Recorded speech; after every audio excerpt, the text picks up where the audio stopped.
Friends எல்லோருக்குமே வணக்கம். மாடி தோட்டத்துக்கு நம்ம கொடுக்குற பராமரிப்பை பொறுத்து நம்ம செடிகள் செழிப்பாகவும் வளரும், நிறைய அறுவடைகளும் நமக்கு தரும். செடிகளை வளர்க்க வித்தியாசமான பல ஊடகங்களை நம்ம பயன்படுத்துகிறோம். தொட்டிகள், க்ரோ பேக், அப்புறமா plastic container, old fridge box, இந்த மாதிரி பல வகைகள். நம்ம வளர்க்குற பூச்செடிகள்னாலும் சரி, காய்கறி செடிகள்னாலும் சரி, ஒரு ஸ்டேஜில் அது அறுவடை முடிஞ்சு காஞ்சி போகும். அப்படிப்பட்ட நேரத்தில் அந்த செடிகளெல்லாம் எடுத்துட்டு நம்ம மறுபடியும் புது செடிகள் வச்சு வளர்ப்போம். பழச்செடிகள் வேணால் ஒரு 4-5 வருஷம் வேணால் அதே தொட்டியில் இருக்கலாம். ஆனால் பூச்செடிகளையும் காய்கறி செடிகளையும் எடுத்துகிட்டு நம்ம மறுபடி தான் செடி நடவு பண்ணுவோம். அப்படி நேரத்தில் என்ன பண்ணணும்னா, அந்த தொட்டியில் உள்ள மண்ணை எல்லாத்தையுமே வெளியே கொட்டிட்டு அந்த ஹோல்ஸ் எல்லாம் செக் பண்ணிவிட்டு மறுபடியும் அந்த மண்கலவையை புதுசாக நிரப்பி தான் செடி நடணும். அப்படி இல்லை, அந்த மண்ணை கொஞ்சம் மேலே மட்டும் கிளறி விட்டுட்டு அப்படியே வேறு செடிகள் நடவு பண்ணோன்னா அந்த செடிகளுக்கு வளர்ச்சி நிறையா இருக்காது, நல்ல அறுவடையும் கொடுக்காது, ரொம்ப நாள் நின்று அறுவடையும் கொடுக்காது. இது நான் என் அனுபவத்தில் பார்த்துருக்கேன். ஒரு ஃப்ரிட்ஜ் பாக்ஸில் வளர்ந்த கத்திரி செடிகளுக்கு அறுவடை முடிஞ்சிருச்சு. அந்த செடிகளெல்லாம் பிடுங்கி எடுத்துட்டு அந்த ஃப்ரிட்ஜ் பாக்ஸில் இருக்கிற மண் முழுசாயுமே வெளியே கொட்டிட்டு அந்த ஹோல்ஸ் எல்லாம் செக் பண்ணிவிட்டு மறுபடியும் அதில் மண் கலவை நிரப்பி எப்படி செடி நடுறோங்கிறத பற்றி தான் இப்போ நம்ம விளக்கமாக பார்க்க போகிறோம். இந்த ஃப்ரிட்ஜ் பாக்ஸில் இருக்கிற மண் எல்லாத்தையுமே கொஞ்சம் கொஞ்சமாக தான் நான் வெளியே எடுத்திருக்கேன். இப்போ அடியில் உள்ள மண்ணை நீங்கள் பார்க்கலாம், ரொம்ப டைட்டாக இருக்குது, களிமண் மாதிரி இருக்குது. அதை நோண்டி எடுக்கிறதுக்கே ரொம்ப கஷ்டமாக இருக்குது. எந்த அளவுக்கு டைட்டாக இருக்குன்னு பாருங்கள். இந்த மாதிரி கொஞ்சம் கொஞ்சமாக தான் எல்லாத்தையுமே நான் வெளியே எடுத்திருக்கேன். இந்த மாதிரி எல்லா மண்ணையுமே நம்ம வெளியே எடுத்துடணும். மண் இந்த மாதிரி கீழே உறைஞ்சி போய் இருந்ததுன்னா நம்ம வளர்க்குற செடிகளுக்கு நல்லாவே வளர்ச்சி இருக்காது. செடிகள் நோய் பிடிச்ச மாதிரி நிற்கும்.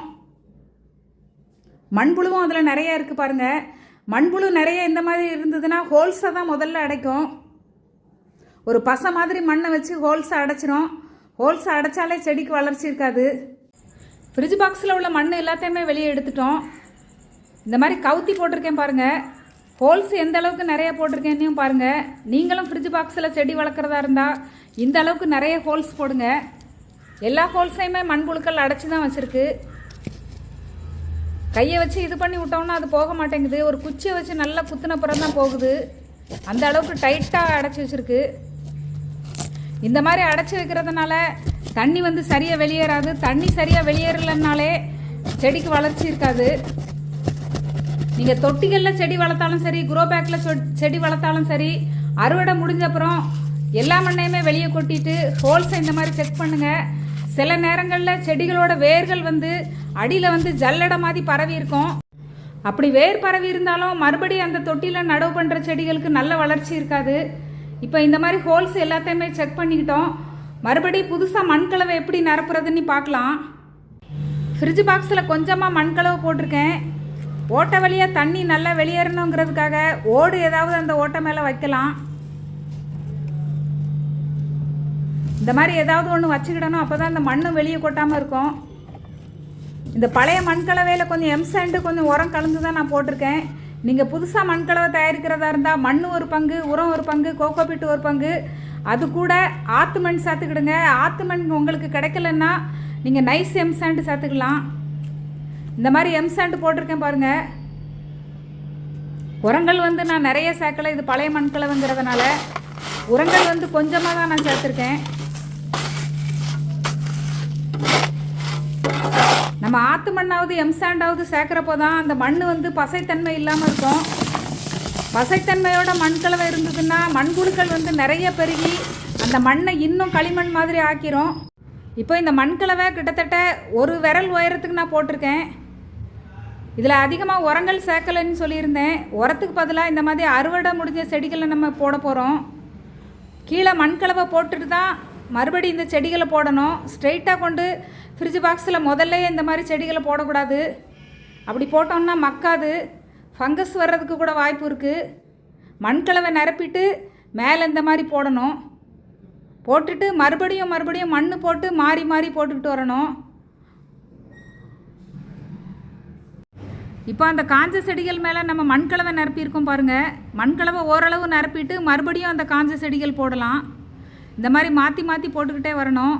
இந்த காஞ்ச செடிகளுக்கு பதிலாக நம்ம கரும்பு சக்கை கூட போடலாம், வைக்கோல் போடலாம், மக்கிற பொருட்கள் எது இருந்தாலும் போடலாம். ஆனால் லேயர் லேயராக போட்டுக்கிட்டு வரணும். அப்படி மாறி மாறி போட்டுக்கிட்டு வரும்போது தான் நல்லா மக்கும். இந்த மாதிரி தொட்டி முழுசுமே நம்ம நிரப்பிடலாம். நிரப்பிட்டு பார்க்கலாம். இப்போ நம்ம மண்கலவை மேலே வரைக்கும் நிரப்பிக்கிட்டோம். முக்கியமானதை சொல்ல மறந்துட்டேன். அந்த பழைய மண்கலவை எடுத்தேன் பார்த்தீங்களா ஃப்ரிட்ஜ் பாக்ஸ்லேருந்து, அதை 3 நாள் நல்ல வெயிலில் காய விட்டுருக்கேன். நல்லா கிளறி விட்டு நல்லா காய வச்சு எடுத்திருக்கேன். அதுக்கப்புறம் தான் இந்த மாதிரி நம்ம நிரப்பியிருக்கோம். இங்கே நான் ஒரு 4 கை அளவு சாம்பல் போட்டு மிக்ஸ் பண்ணிக்கிடுறேன். நம்ம ஆரம்பத்தில் சேர்க்கலை, இப்போ கூட நம்ம சேர்க்கலாம். வேப்ப முன்னாக்கம் சேர்க்குறேன்.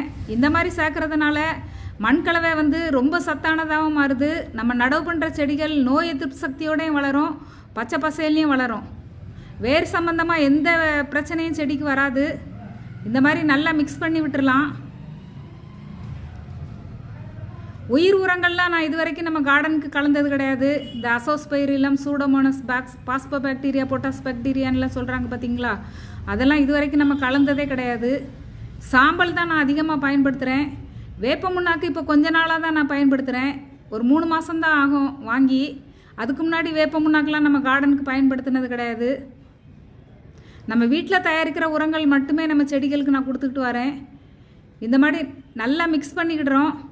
மிக்ஸ் பண்ணி தண்ணி தெளித்து விட்டுடலாம். தண்ணி தெளித்து கிட்டத்தட்ட 2 வாரம் அப்படியே விட்டுட்டு செடி நடவு பண்ணலாம். இப்போ நம்ம மண்கலவை ஒரு பக்குவத்துக்கு வந்திருக்கோம். செடி நடவு பண்ண ஆரம்பிக்கலாம். நம்ம கிர்ணிப்பழ நாற்று தான் நடவு பண்ண போகிறோம். இந்த கிர்ணிப்பழ நாற்று ஓரளவு அந்த ஆடிப்பட்டம் டைமில் அறுவடை முடிஞ்சிடும். அப்போ இந்த செடிகளெல்லாம் எடுத்துகிட்டு ஆடிப்பட்டத்துக்கு வேண்டிய செடிகளை நடவு பண்ணலாம். வருஷத்துக்கு ஒரு முறை இந்த பழைய மண்கலவை எல்லாத்தையுமே முழுசாக வெளியே எடுத்துட்டு இப்போ நம்ம கொடுத்த மாதிரி பராமரிப்பு கொடுக்கலாம். ஆடிப்பட்டத்துக்கு நம்ம அந்த மாதிரி செய்ய வேண்டாம். இந்த செடிகளெல்லாம் ரிமூவ் பண்ணிவிட்டு மேலே கொஞ்சம் கிளறி விட்டுட்டு உரங்கள் சேர்த்து ஆடிப்பட்டத்துக்கு வேண்டிய செடிகளை நடவு பண்ணலாம். இப்போ இந்த கிர்ணிப்பழ செடியை நடவு பண்ணிட்டோம். இந்த கிர்ணிப்பழ செடியோட வளர்ச்சியை கிட்டத்தட்ட 1 வாரம் கழித்து நம்ம மறுபடியும் பார்க்கலாம். ஏன்னா இந்த மண்ணில் எப்படி வளர்ந்துருக்குன்னு உங்களுக்கு தெரியணும். நடவு பண்ண செடிகள் 1 வாரம் கழித்து எவ்வளோ ஃப்ரெஷ்ஷாக நிற்குதுன்னு பாருங்கள்.